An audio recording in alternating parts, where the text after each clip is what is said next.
හෙල්ලෙන්න එපා. අපි දන්නවා ඔබ කවුද කියලා. නැගිලා දුවපන්. මම දිවීම නතර කර ඇත. නීතිය ක්‍රියාත්මක කිරීමට බැඳී සිටින ඔබගේ ඕනෑම නීත්‍යානුකූල විධානයකට මම එකඟයි. පොලිසියලා කට වහපන්. උඹේ බොරුවට රැවටෙන්නේ නැහැ. උඹ අපිත් එක්ක ආවේ නැත්තම් උඹව බරලා මිනිහරි අරගෙන යනවා. මම මරණ බියෙන් ගැලවී ඇත. ඒත් මට නීතියට අවනත වෙන්න අවශ්‍යයි. ඒ නිසා අනිවාර්යෙන්ම මම ඔබත් සමග එන්නම්.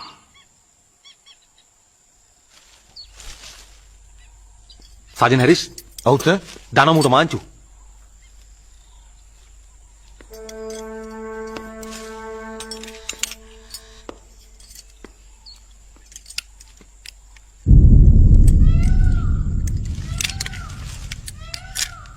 සර් මේක ලොක් වෙන්නේ නැහැ නේ සර්.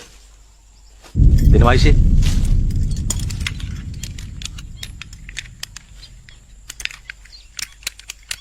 මේ ලොක් වෙන්නේ?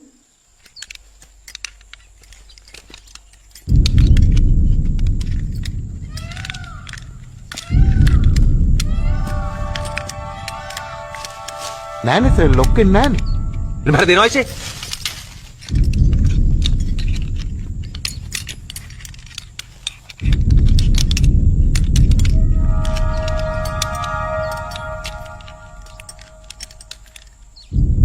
ලොක් වෙන්නේ නැහැ ඉෂේ. මේ බාල බඩුව අරගෙන වෙලාවකට ලොක් වෙනවා වෙලාවකට ලොක් වෙන්නේ නැහැ. සාජන් හැරිස්. මේකව ගාඩ් කරන් යන්න. බලනවා සිවුරස් මොනවද ආයුත් වෙනවද කියලා. සර්ච් කරලා බලනවා. හොඳයි සර්.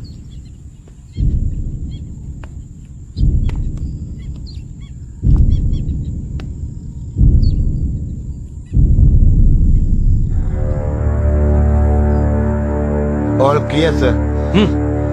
යමු.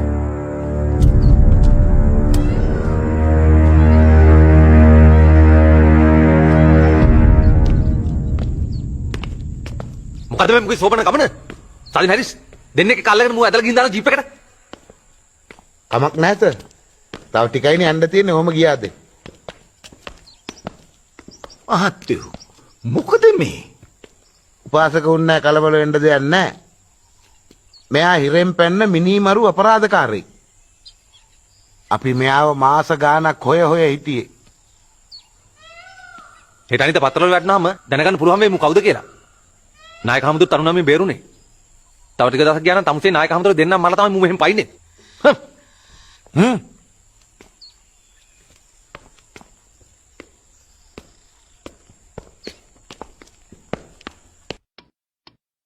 ඊයේ සර්ව බස්සල අපි අරුව අරන් ගියානේ මැඩම් ගාවට. ඒදි මාර වැඩන්නේ සර් උනේ.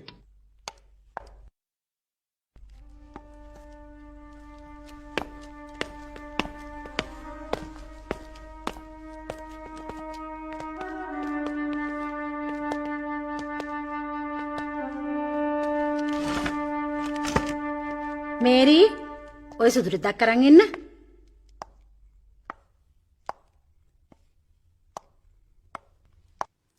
සුවපත් වේවා.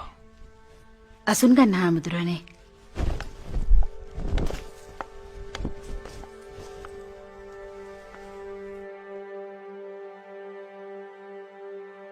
සුවපත් වේවා.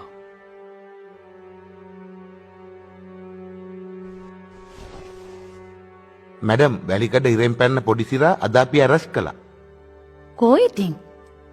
අර ඉන්නේ මැඩම්. සාජන්ට පිස්සුද? නැහැ. ඔහු නිවැරදි. ඒ හිරෙන් පැන්න පොඩි සිරා එහෙම නැත්නම් ආර්යසිරි මම තමයි. ඔබතුමිය නීතිය ක්‍රියාත්මක කරන්න.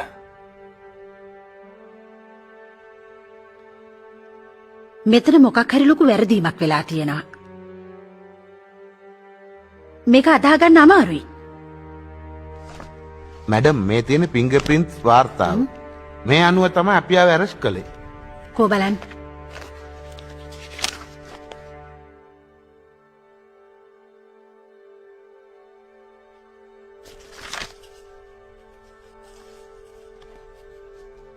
හරි. මම මේ විදිහට ඕඩර් එක ගහන්නම්. අඩුම ගණනේ හෙට වැලිකඩ බන්ධනාගාරයෙන් වගකිව යුතු සීනියර් ඔෆිසර්ස්ලා 3 දෙනෙක්වත් ඇවිල්ලා. මේ අයව අඳුනගත්තොත් විතරයි වැලිකඩට බාර දෙන්නේ. තේරුණාද? එහෙම නැත්නම් හෙටම මේ අයව හිටපු තැනට ගෙනihin බස්සන්න ඕනේ. වැලිකඩද කරන්න ඕන දේ මම ප්‍රසිඩන්ට් එකට කියන්නම්. ඔන්න බලනවා මොකේ රංගපෑම. මේ හාමුදුරුව පොඩිසිලා බවට හඳුනාගත්තද? බාහිර පිරිමින්තුමා අඳුරගත්තා. එහෙනම් ඇයි තාම මේ සිවුර පෙරවගෙන ඉන්නේ? හඳුනා ගැනීම 100%ක් සම්පූර්ණ වුණාම තමයි සිවුර ගලවල ජම්පර් යන්නේ. එතකොට කොහොමද 100%ක් හඳුනාගන්නේ මේ පොඩිසිලා බවට? අපි දැන් ඇඟිලි සලකුණු පරීක්ෂණ වලට යවලා තියෙන්නේ. තව කොච්චර කාලයක් ඒ වාර්තාව ලැබෙන්න? දවස් 4-5ක් ඒ වාර්තාව ලැබෙනකන් මේ හිමිනම කොහෙද රඳවන්නේ? වැලිකඩ බන්ධනාගාරේ.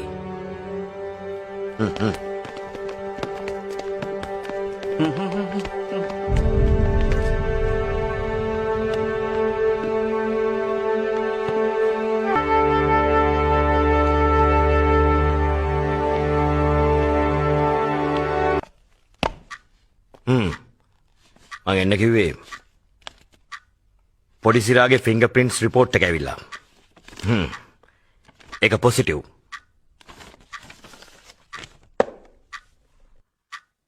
අද හවසට කමිෂන එනවා.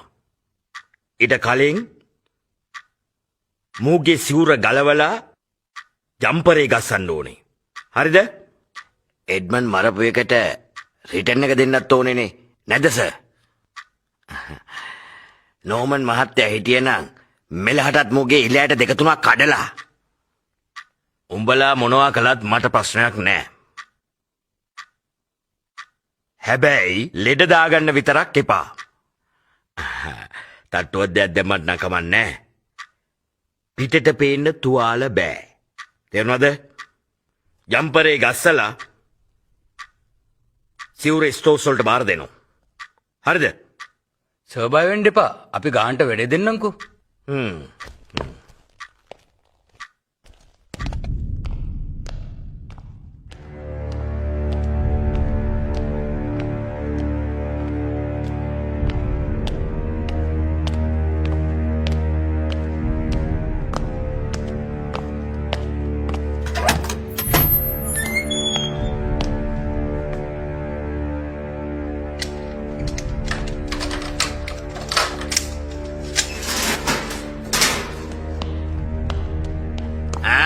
පොඩිසිරා දැන් ඉතින් බොරු නැතුව නැගිටපන්. උඹගේ ෆිංගර්ප්‍රින්ට්ස් රිපෝට්ස් ඇවිල්ලා තියෙන්නේ. මං හොඳින් කියන්නේ ගලවපන් සිවුර, ගහපන් ජම්පරේ, ගහපන් ජම්පරේ.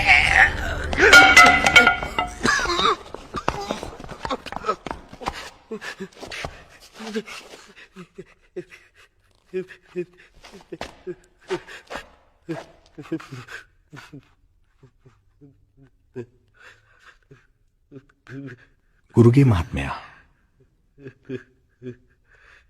මේ වතුර කෝපය ගන්න.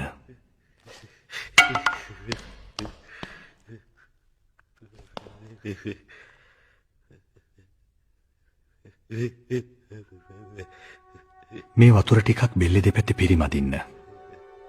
මුහුණත් සෝදන්න.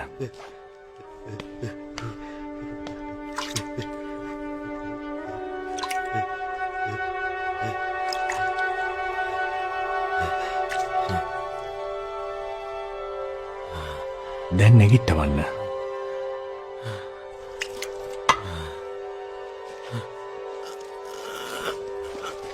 මෙහාට එක්කෙන්න.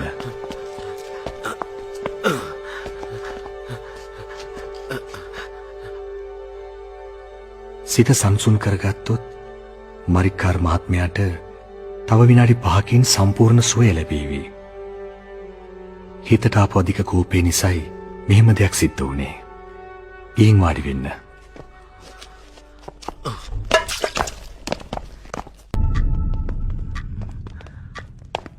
සර් අපිට එන්න කිව්වේ. විජේසිංහ පොඩිසිරාගේ ෆිංගර්ප්‍රින්ට්ස් රිපෝට් එක ආවා. ඒක පොසිටිව්. මං උදෙන්ම මරික්කාල් ගුරුගේ වයවුවා. උට ජම්පරේ ගස්සලා සිවුර ගේන්න කියලා. බලන්නකො දැන් පැය 2ක් විතර වෙනවා මේ දෙන්න තම නෑනේ. ලෙඩක් දාගත්තත් දන්නේ නෑ. එඩ්මන්ගේ කේස් එකෙන් මුන් දෙන්න තරහින් හිටියේ. මේ ඉක්මනට ගිහින් බලනවා. පුළුවන් තරම් ඉක්මනට ඌට ජම්පරේ ගස්සලා සිවුර ගේනවා. ලෙඩ දාගන්න එපා. තේරුණාද? Okay sir. ඕකේ. ඕකේ.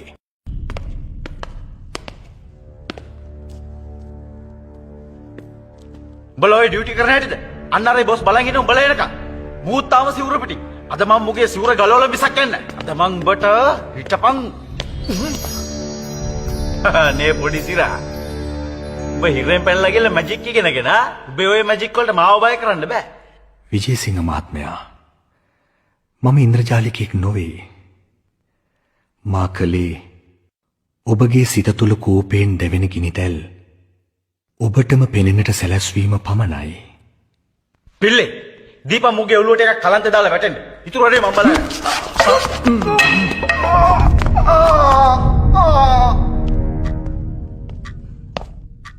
සෝ මට එන්න කිව්වේ? සිට්. thank you. අයිස බලනකො. මේක මාර වදයක් වුණානේ. ඇයි සර්? දැන් 4 දෙනෙක් ඇව්වා පොඩි සිරාගේ සිවුර ගලවලා ජම්පරේ ගස්සන්න. දැන් හවසට කමිෂන් එනවා. ඊට කලින් මේක ඉවරයක් කරන්න එපා. නැත්තම් මේ මනුස්සයා මගේ ඇඟට නෙගොඩු වෙන්නේ. උදේ 9ට විතර මරික්කාරුයි ගුරුගේ වයි ඇව්වා. ඒ දෙන්න පරක්කු නිසා පැයකට පස්සේ මං ඇරියා විජේසිංහවයි පිල්ලෙවයි. බලන්නකෝ දැන් එකටත් කිට්ටුයි. මෙයාකු තාම නෑනේ. ඈ මේ ක්‍රිස්ටින් මට යන්න විදිහක් නෑ. මට මේ රිපෝට් එකක් හදන්න තියෙනවා. අද හවස් යන්න කලින් මේක දෙන්න ඕනේ. මේ ක්‍රිස්ටින් ඉක්මනට ගිහිල්ලා බලන්න මොකද්ද වෙලා තියෙන්නේ කියලා. ඕකේ. අර යකාට සිහිය නැති වෙනකන් ගහලා සිහිය එනකන් මුන් 4 දෙනා ළඟට වෙලා ඉන්නවද දන්නේ නැහැ. සිහිය නැති වුණත් කමන්නේ. ගිහිල්ලා බලලා ඇවිල්ලා කියන්න මට මොකද්ද වෙලා තියෙන්නේ කියලා. හරි හරි. ඕකේ. thank you. ඕකේ.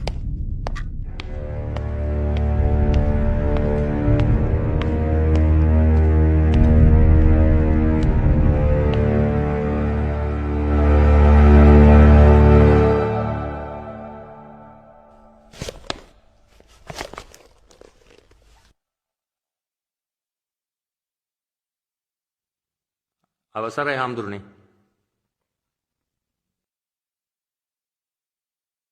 හාමුදුරුවනේ මං අහලා තියෙනවා කෙලෙස් නසපු අයට නියම සත්‍ය අවබෝධ කරගන්න ඥානය පහළ වෙනවා කියලා. සිතක් ආශාවන්ගෙන් මිදෙන්න ඒ සිතට ඇතුළු වෙන්නේ සත්‍ය, යුක්තිය, සාධාරණත්වය, සමානාත්මතාවය, සැනසිල්ල, සහනේ වගේ දේවල්. දැන් ලෝකේ හැම රටකම ඒ වගේම අපේ රටෙත් අහස උසට ප්‍රශ්න. අපේ ළමයින්ගේ අනාගතය ගැන හිතනකොට මහා බයකුත් දැනෙනවා. ඔබ වහන්සිට පුළුවන්ද ඇයි මෙහෙම වෙන්නේ කියලා හේතුව කියන්න? රටක ප්‍රශ්නවලට විසඳුම සෙවීම බාර වෙන්නේ ඒ රටේ නායකයාට. ප්‍රධාන වශයෙන් නායකයෝ වර්ග දෙකකට බෙදන්න පුළුවන්. සමත් හා අසමත් කියලා. සමත් නායකයෙක් වුණොත් ඔහු සියලු ප්‍රශ්න විසඳාවි. අසමත් නායකයෙක් වුණොත් රටේ ප්‍රශ්න වැඩි වේවි. අවුරුදු 30ක පමණ කාලයක් ගලා යන අසමත් පාලනයක් කෙලවර වෙන්නේ මහා ලේවිලකින්. තමන්ගේ සීමිත පාලන කාලයක් අවසානයේදී ඕනෑම නායකයෙකුට දැනගන්න පුළුවන් තමන් සමත්ද අසමත්ද කියන එක. අසමත් නම් වහාම ඉවත් වී වෙනත් කෙනෙකුට ඉඩ දෙන්න ඕන. එවිට යම් දිනක සමත් පාලකයෙක් ඒ රටට ලැබෙවි.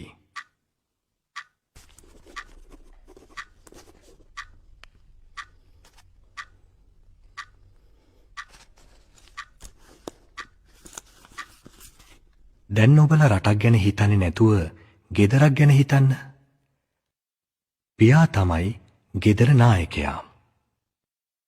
ගෙදර ළමයි 10ක් 12ක් ඉන්නකොට ඒ හැමදෙනාම හොඳින් රැක බලා ගන්න එක පියාගේ වගකීමක්. ළමයින්ට උගන්වන්න ඕන. ලෙඩ වුණාම බේතේ තරම් දෙන්න ඕන. අවුරුදු 18 වුණාම ජීවත් වෙන්න මාර්ගයක් ඒ දරුවන්ට සලසලා දෙන්න ඕන. ඒවා පියෙකුගේ යුතුයකම් හා වගකීම්. ඒ වගේම ඒවා ඒ ළමයින්ගේ අයිතිය සහ උරුමය. එහෙමයි හාමුදුරුවනේ.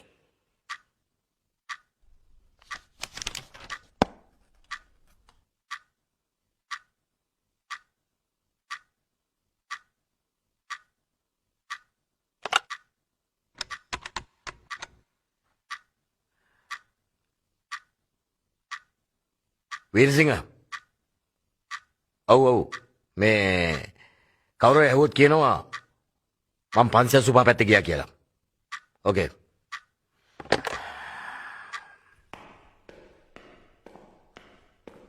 යම් කෙනෙකුට හෝ යම් පවුලකට හෝ යම් දේශයකට හෝ තම වියදමට සරිලන ආදායම උපයා ගන්න අසමත් වේ නම් ඒ කියන්නේ තමාගේ ආදායම ඉක්මවා වියදම් කරනවා නම් ඒ පුද්ගලයාට හෝ ඒ පවුලට හෝ ඒ දේශයට අනිවාර්යෙන්ම සිද්ධ වෙනවා අනුන්ට අතපාන්න.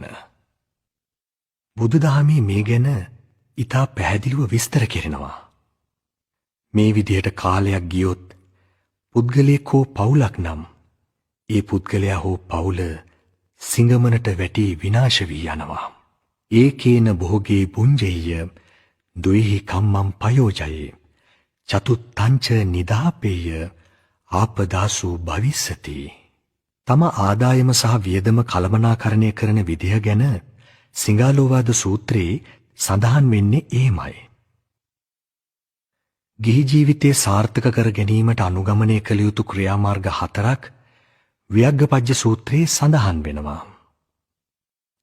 චත්තාරෝ මේ වියග්ගපජ්ජ දිට්ඨ ධම්ම හිතාය සංවත්තಂತಿ කතමේ චත්තාරෝ මොනවද මේ 4?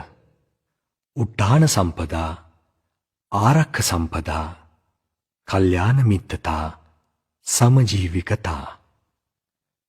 මේ සමජීවිකතා කියන්නේ තම ආදායම අනුව වියදම කළමනාකරණය කළ යුතු බවයි. දේශයකට මේ මූලධර්මයේ බලපාන්නේ මදක් වෙනස් විදිහකට. මනා කළමනාකාරීත්වයකින් තොර දේශයක එක් කොටසක් අන්ත අසරණ තත්වයට පත් වෙනවා. රටේ සම්පත් විදේශීය ආධිපත්‍යයට නතුවීමේ අවදානමට ලක් වෙනවා.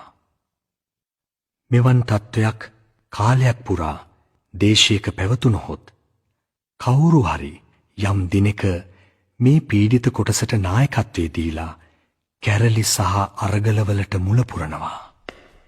මුළු රටම ලේවිලක් බවට පත් වෙනවා. ඒ වගේම තමයි යම් දේශයක කොටසකගේ ජීවිත ලස්සන වෙලා කොටසකගේ ජීවිත අවලස්සන වෙනවා නම් ඒ දේශයේ සැමටම හැමදාම ප්‍රශ්න මත අමිහිරි ජීවිත තමයි ගෙවන්න සිද්ධ වෙන්නේ. ඒකයි සත්‍ය.